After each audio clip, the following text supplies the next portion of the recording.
As we're going to do the derivative with respect to x of the absolute value of x squared minus 1.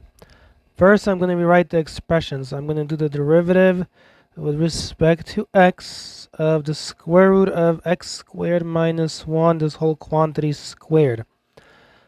Alright, if you don't believe it, this is what you do. Don't just believe everything you see on the internet. So you're going to take the absolute value of x squared minus 1. Take the square root of x squared minus 1 quantity squared. Take these and then graph them in the same window and you will see they look identical, which means whenever you see this, you can use this instead.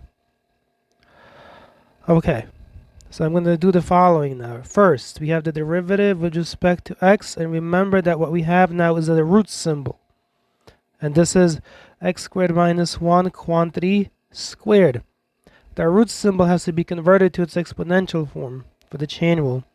So I'm going to write the derivative with respect to x of x squared minus 1 quantity squared, brackets around this whole thing, raised to the 1/2.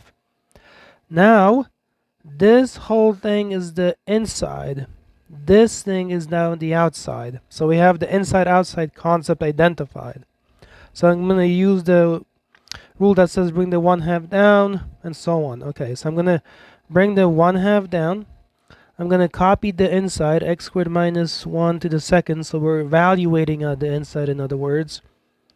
Raised to the negative 1/2, so you're subtracting 1, and you're going to multiply by the derivative with respect to x of this inside. So it's x squared minus 1, this whole thing squared. My goodness, sorry. I meant this. Looks terrible, right? I meant that to be a 2. Okay. So now we can continue. We will have 1/2. And then I'm going to have here again x squared minus 1 quantity squared raised to the negative 1/2. And I'm going to differentiate this part. Well, guess what? This is the outside, the squaring. And with respect to here, like this is the inside. So we're going to use the inside-outside concept again. Right, remember, this is the outside. All right. So I'm going to have 2 down. I'm going to copy the inside. That's saying evaluate at the inside. And the derivative of x squared minus 1 is just 2x. So now what does this tell us? It tells us this 2 can be cancelled with that 2, but that 2 has to stay. Further, we have here negative 1/2 that can be sent into the denominator as a positive 1/2. So I will have 1 over x squared minus 1, this quantity squared, this whole thing raised to the positive 1/2 for now. Now this 2x and x squared minus 1 by convention can be moved into the numerator where the 1 is for now. So I'm going to get rid of the 1, and I'm going to put 2x multiplying x squared minus 1. Lastly, we have now again this, it's not really last, but we have this 1/2, right?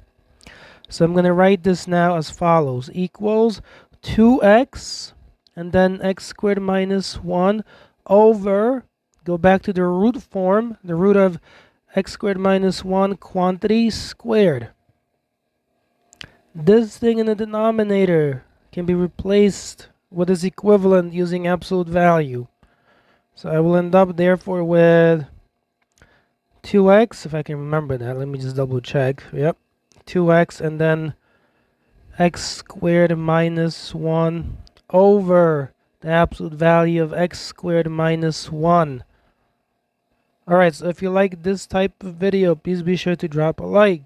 Notice that the nice thing about this approach is you end up with a single expression that handles the derivative.